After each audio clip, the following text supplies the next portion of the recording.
Thank you so much, Dr. Chong. Take it away. Thank you for having me, Cheryl. I'd like to take everyone back to the time when you were 21. Think of the time when you were 21 years old. Now, what was, if there was one most memorable memory you had? Just a moment. If you would like, feel free to type in the chat, whether you're on Facebook or you're on LinkedIn, and we can have some interaction there. What was the most memorable? For some of us, it might be you were dating your favorite guy or your favorite girl.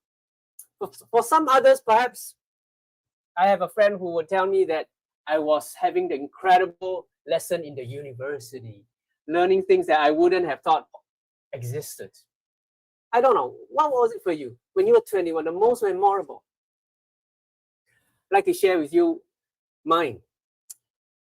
I entered caregiving when I was 21, not by choice, but by a call. You see, my mother was caring for her mother. That is my grandmother, who had a great relationship with me, bringing me up as a boy, as an adolescent. By the time I was 21, my grandmother became frail, had those three main conditions: high blood cholesterol, high blood glucose levels, and was just weak. She had to be transferred from the bed to the wheelchair, from the wheelchair to the washroom, to the shower, and somebody had to actually scrub her body. I thought I could give my mom some respite, some reprieve, right, some rest by stepping up to say, look, Mom, why don't I help you with some of these tasks? Right? And that's how I started becoming a caregiver. So when I was 21, my most vivid memory, I became a caregiver for my grandmother. There's one incident that I will never forget. One day I was home, just about to reach home. It was a Thursday evening, about 8 p.m. here in Singapore. Now, university ends at about 6 o'clock, right here in Singapore. I was an undergraduate back then in the fairly well-known university called National University of Singapore. I hope some of you have heard about this. And I was home about 8 o'clock. And when I entered the room, my grandmother was sitting on her wheelchair, kind of just looking at me kind of sternly. Instead of the usual greeting, hi, instead of greeting, what do you do today? Have you had dinner? Now, Asians, we like to ask that question, right? Have you had dinner? Have you eaten? No, she didn't. She was eyeing me like so sternly. And I couldn't understand that coldness. And still I greeted her, hi grandma, and then walked. Just when I was about to enter my room, she verbalized, hey, you forgot something. Then I turned and looked at her. Talking to me, Ma? What is it? Turns out I should have reached home at 7 or 7:15 latest to help her with two things.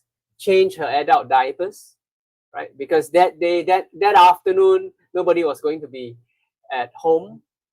The helper wasn't going to be around. And I promised her I would do that, and I wasn't there, 7:15. The other thing, wash some of her towels so she could have them ready. Just these two things I remember. But somehow, I just didn't realize I forgot what I forgot until she said what she said. And she was mad, and she became mad. And somehow, before I could say sorry, words just came out from her, and then I reacted. I forgot those actual words, but I remember that I was having a bad day already. I was tired. I wasn't doing well in the university at all. I had some bad grades, kind of to return home with that day. And in the heat of the moment, I did something I would regret. I pushed her. That's right. She kind of was standing up, and I pushed her as I was speaking those frustrating words, and she fell, and she broke her right elbow, bruised her right elbow. The jade bracelet on her right wrist became 3 pieces. That was a family heirloom. Now, in Chinese culture, if you break a jade bracelet, it might mean that disaster is averted. But to her, that was so precious. I immediately regretted that, but it was done. I couldn't believe what I did. I couldn't believe I could do what I have done, but I did what I did. Right? I didn't even have the chance, have the guts to say sorry. I ran to my room. I cried actually for like a good 2 minutes. And when I mustered the courage, I went back to her. I said sorry, and I look at the aftermath. That was when I realized caregiving is stressful.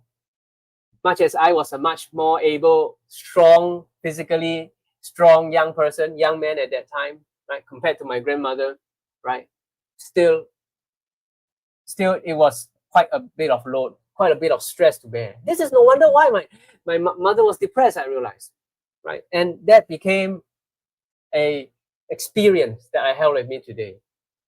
Today, when I teach caregivers in our training, right, on caregiver social emotional support, I ask them to see the stress that we and I used to face, and appreciate the stress as messages. I ask them to do self-check. I ask them to give them ways to do self-care. It's because of my own experience. Even as a grandson, a secondary care. So seeing the stress. The other thing I teach caregivers came from caregiving from my mother. You see, I became a caregiver a second time after my grandma's demise. At that point, my mother got cancer of the ovaries, and I was going to be a father, expecting my first child. In this same hospital, a maternity, a women's hospital, there was this block that were for the children, and that block for the women. Right, that block for the women mostly had gynecological services, and there was just one center called the gynecological cancer center. One day, I had to make a decision. My mom wasn't responding, her cancer wasn't responding to the first wave of treatment. The doctor called for an emergency appointment, and I was very familiar with her care needs. I knew I had to attend. At the same time, on the same day, right, my wife's gynecologist, right, was going to do the first ultrasound scan. If you have been a mother or father, if you recall your first time anticipating your child, you would know that is not only when you realize or get to know the sex of your son or your daughter, right? Your would-be child. But that is also when you realize whether there is a risk for congenital illnesses like Down syndrome, and if further investigations are warranted, and if you would decide to have one. So that was something I was expected to do, and I was looking forward to that. So you can see the predicament that I was in. Nobody taught me at that point how to make that kind of decision. That's right. That's the load I faced as a sandwich caregiver. Sandwich between my mother, by then she was 71 years, and caring for my wife who was expecting my child. Today I have the privilege to teach decision making for caregivers, clinical decision making, self-care decision making, and communication decision making in the home. All thanks to my experiences, and I'm grateful for them. And if I can leave you with the third thing that I learned in my caregiving experience, that is that dementia is preventable. 45% risk factors could be avoided by lifestyle activities. I get this by caring for my dad. You see, after my mom passed on, my dad had stroke. In fact, transient ischemic attack, or silent mini stroke, right? That affected his brain, the part of the brain that connects to the C2 and C3 region of the lumbar spine, right? So his breathing got affected. And we thought that his days might be numbered because, well, you might not be able to be strong when one is breathless, right? But what struck me was this: about 6 months into his condition, he started to ask me to write his name for him. Yeah. And one fine day, I was asking, Dad, how do you go to that daycare, center, right? Just checking on if everything was fine. Did you pass by this place? And he couldn't tell the way. He couldn't kind of retrace the steps. And he was used to drive and then ride a motorbike for like 20 years. That's when I realized stroke is one of the risk factors for dementia or cognitive decline. He didn't eventually get a check because he didn't want any further checks beyond his diagnosis, and we respected that. But I realized this, given the amount of stress that I've already experienced, the load that I have to take on as a sandwich caregiver, if one has to become also a dementia caregiver, how stressful could that get? This brought me to my studies, to my PhD studies, and subsequent postdoctoral work. And Cheryl very kindly mentioned those publications that I did. So today, one of those things I teach caregivers is, for those who are interested, is how to prevent dementia, the cognitive, the physical, and the social. So all in my caregiving journey, from caregiver to caregiving advocates, I remember three things, and I leave with you three things. Hopefully this will inspire you to go on if you're a caregiver. If you're not a caregiver, hope this inspires you in whichever station in life, right, that you are in, and that you can move on if and when you find a need to rise. And these are the three things. One, see the stress. See the stress that you are in.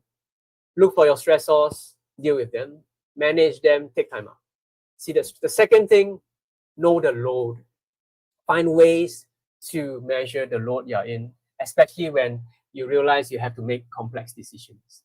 And the third thing, if there's an opportunity, learn to prevent dementia for yourself and your loved ones, so somebody else might not have to care for you, so that you would not have to be a burden to others at some point. Right. Thank you. I really look forward to the other sharings by the other caregivers. I'm happy to be contacted. I'll leave my LinkedIn and other profile, online profile URLs in the chat. Thank you for having me.